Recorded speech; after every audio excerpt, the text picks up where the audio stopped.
Good morning, what are you doing? Hi, we are working on English homework. Finish your homework. That's why we're just working on it now. Are you still using a wooden pencil? That's not environmentally friendly because it's made from wood and it comes from tree. Huh? What do you mean? Oh, so what she means is your pencil is not environmentally friendly because the way to make it has to put down rivers to get to work.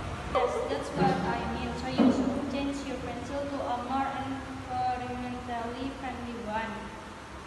What is an environmentally friendly pencil like? Like my pencil, this is a mechanical pencil that is not made of wood, so it's more environmentally friendly and also more durable. I will change my pencil now to a more environmentally friendly one.